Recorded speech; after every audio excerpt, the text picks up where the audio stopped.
What do you want, baby? Well, Springtrap, Wither Golden Freddy said that we have to clean all these books in his evil lair. We're in his evil lair right now. Yeah, I know, because he turned us evil, I think. Well, we should have been here all along. Whatever. Anyway, so we have to clean all these books. We have to read them to see if we should keep them or just, like, donate them or do that. Why would we donate them? We're evil. I don't. We'll do something with them. We'll probably throw them in the burn pile or something. Wait. Ooh, interesting. What is that? Oh, nothing. Let's just do this, my dear old sister. Okay, I'll read the first one. The 52-story treehouse. Done. And also, this book sucks. Get rid of it. Okay. We'll just put all the discard over here. Alright, you read the next one, Springtrap. Oh, okay. The Tapper twins go to war with each other. What the frick? Oh, let's just read this.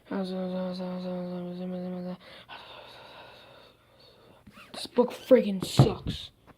Alright. I'll read the next one. I'm just gonna stand here until it's my turn to read this book under me. Okay.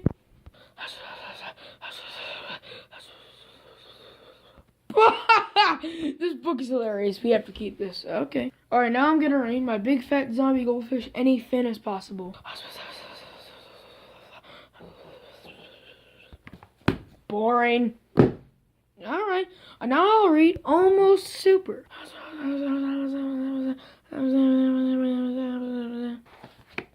Boring. Stupid plot. Alright, I'll read Big Nate Here Goes Nothing. Let's do it. Well, I actually am a very fast reader. I read that all, and it's actually pretty funny. So let's do that. Yes. Ooh, Stand Up the Hooch Hag move, my favorite video game of all time. Thank you for that compliment, because I'm Santa the Derp Hog. You're welcome. Okay. Let's freaking read this, Jack. Woo! Wow. Yeah, this is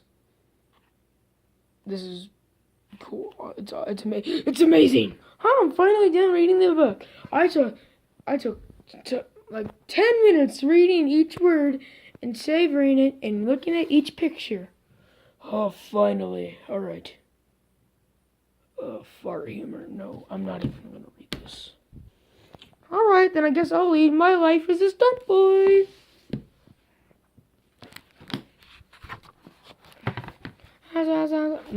No. Just no. Yes! The final book! Yes! Wait! Springtrap! That's your name! And that's you! Well, not exactly. Wait, what do you mean? This is our great grandfather, which is also named Springtrap, and cause our great grandfather, because he's we're siblings. Anyway, so I really want to know how to like destroy Christmas and stuff, because we're evil now. So I want to read this book so to see if great grandfather gave us some tips. Let's read.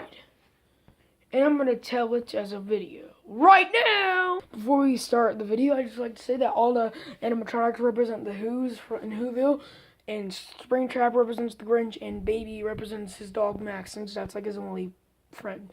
So yeah, anyway, to the video. Every animatronic in Fazbear Hills liked Christmas a lot. But Springtrap, who lived just north of Fazbear Hills, did not. The Grinch hated Creemaw. The whole Creemaw season. Now, please don't ask why. No one quite knows the reason. Now, it could be his head wasn't screwed on just right. It could be, perhaps, that his shoes were too tight. But I think that the most likely reason of all may have been that his heart got ripped apart by the spring locks. Yeah. But whatever the reason, his heart or his shoes, even though he doesn't wear shoes, he stood there on Creemaw Eve, hating the animatronics, staring down from his cave with a sour, grinchy frown. at the warm lighted windows below in the town. For he knew every animatronic down in Fazbear Hills beneath was busy now, hanging a mistletoe wreath. And they're hanging their stockings, he snarled a sneer. Tomorrow is Christmas is practically here. Then he growled with his stub fingers nervously drumming. I must find some way to stop Cream-Off from coming. For tomorrow, he knew, all the animatronic girls and boys would wake bright and early. They'd rush for their toys, and then, oh, the noise! Oh, the noise! Noise! That's the one thing he hated. The noise! And then the animatronics, young and old, would sit down to a feast, and they'd feast. They would feast on animatronic pudding and rare animatronic roast beef, which was something the Springtrap couldn't stand in the least. And then to do something he liked least of all, every animatronic down in Fazbear Hills, the tall and the small, who would stand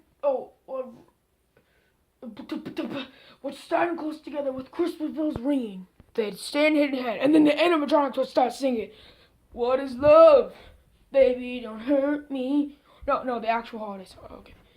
Jingle bell, jingle rock, and a jingle bell swing, and a jingle bell ring. They'd sing, and they'd sing, and they'd sing. And more the Springtrap thought of this animatronic Christmas sing, the more the Springtrap thought, I must stop this whole thing. Why, for 53 years, I've put up with it now. I must stop this Cream-Off from coming. But how? Then he got an idea. I have an idea.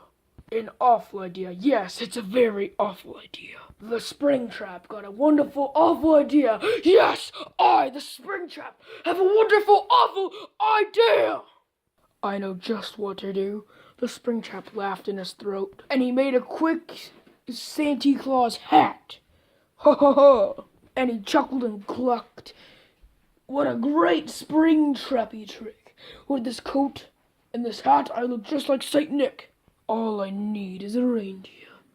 The Springtrap looked around, but since reindeer are scarce, there was none to be found. Did that stop the old Springtrap?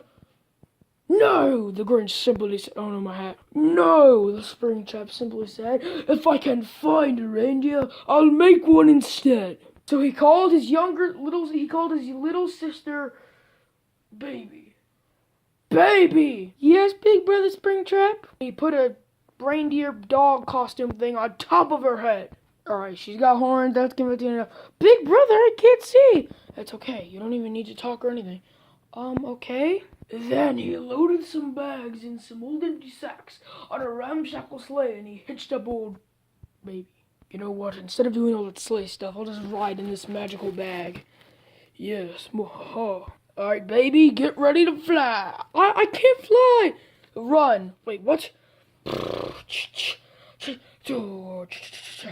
Run. All the windows were dark. Quiet now filled the air. All the animatronics were dreaming sweet dreams without care. When he came to the first little house in the square, this is stop number one. The old Springtrappy Claus hissed, and he climbed into the roof, empty bags in his fist. Then he slid down the chimney, a rather tight pinch, but if Santa could do it, then so could the Springtrap. He got stuck only once, for a moment or two. Then he stuck his head out of the fireplace where the little animatronic stockings all hung in a row.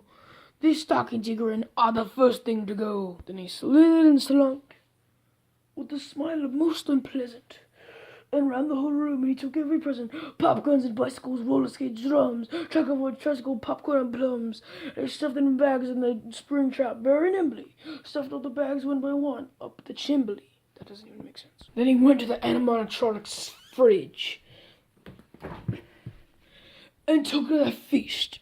He took the milk, the chocolate syrup, and their Go-Gurt. Then he stuffed all the food up the chimney with Lee. And now, grinned the Springtrap, I will stuff up the tree. And the Grinch grabbed the tray, and he started to shove.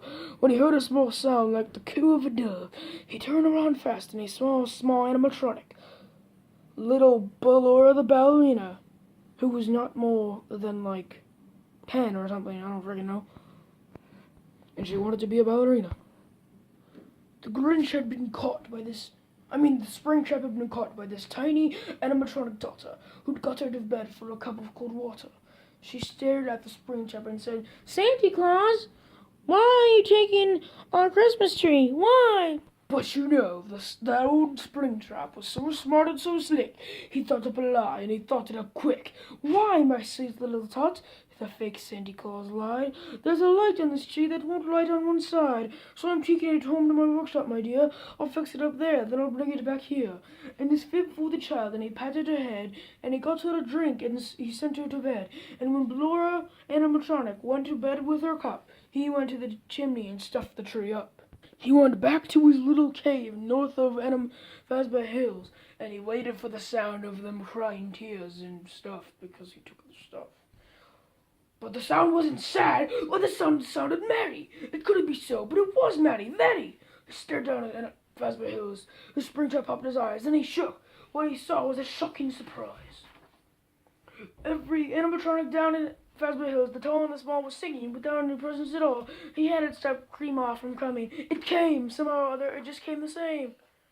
The Grinch with his Springtrap, ice cold in the snow, stood puzzling and puzzling. How could it be so? It came without ribbons, it came without tags, it came without packages, boxes, or bags, and he puzzled 3 hours till his puzzle was sore. Then the Grinch thought of something that he hadn't done before. Maybe Cream-ah, he thought, doesn't come from a store. Maybe Cream-ah perhaps means a little bit more.